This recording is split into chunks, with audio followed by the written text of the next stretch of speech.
My name is Gwen Olson, and I am the author of Confessions of an RX Drug Pusher. I'm a 15-year veteran of the pharmaceutical industry, and I left in the year 2000.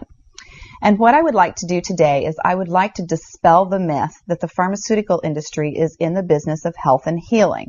Because in fact, what the pharmaceutical industry is in the business of doing is disease maintenance and symptoms management.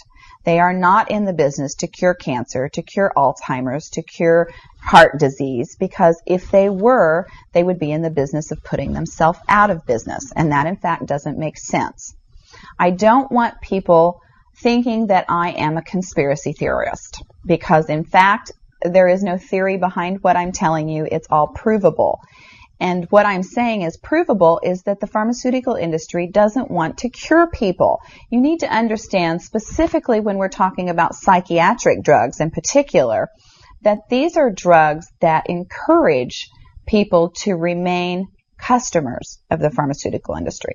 In fact, you will be told if you're given a drug such as an anxiolytic or an antidepressant or an antipsychotic drug that you may be on the drug for the rest of your life.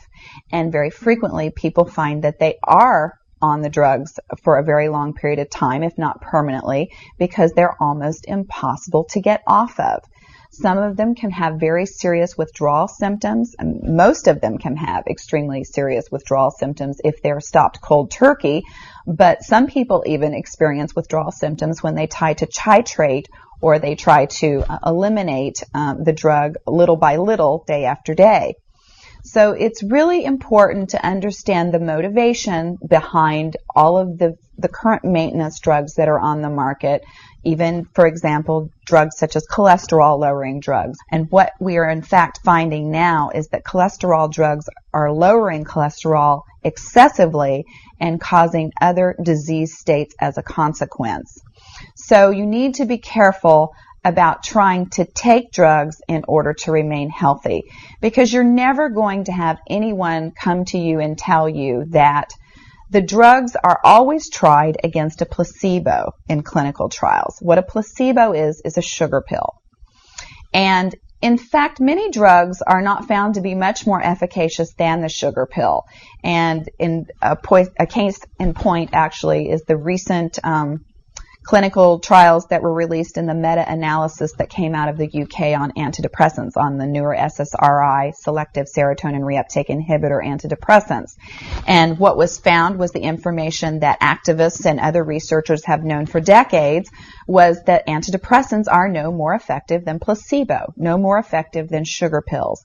But yet there are over 44 million people that have been taking these antidepressants, and a large number of them people that have mild to moderate depressive episodes.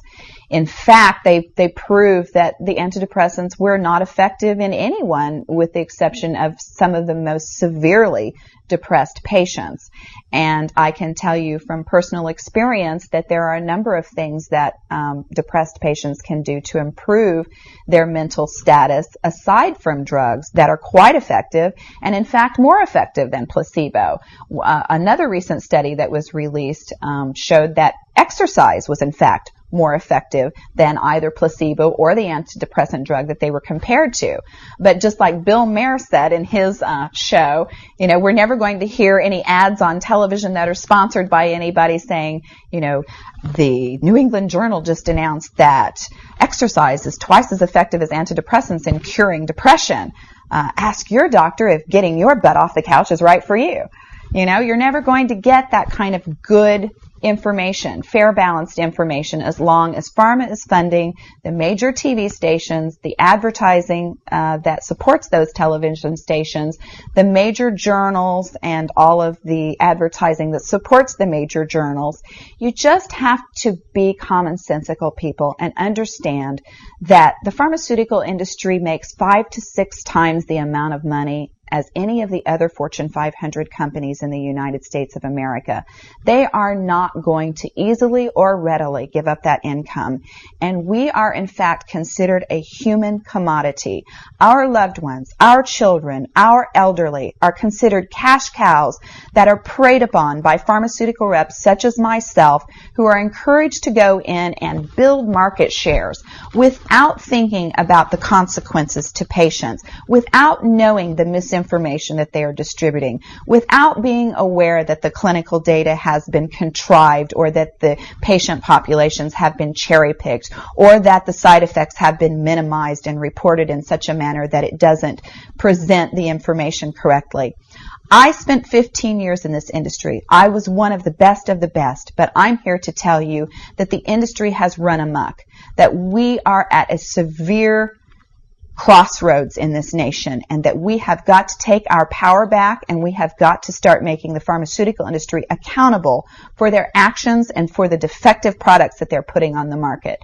It won't be long before every American is affected by this disaster, and we need to be aware of what the differences are between diseases, between disorders, and between syndromes. Because if it doesn't have to be scientifically proven, if there are no tests, if there are no blood tests, CAT scans, urine tests, MRIs, if there is nothing to document that you have a disease, then you in fact do not have a disease, you have a disorder, and it has been given and has been diagnosed pretentiously, and you need to get yourself educated and understand that there are options, and those options are much more effective than drugs.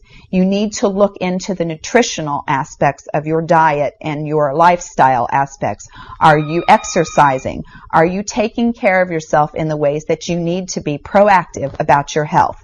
Because once you start down the road of taking one prescription drug on top of the other, you will be a lifelong customer for the pharmaceutical industry, and your choices will be truncated. So I would like to ask you to please self-educate, be proactive, and share the information with others. The next victim could be someone that you love. Thank you.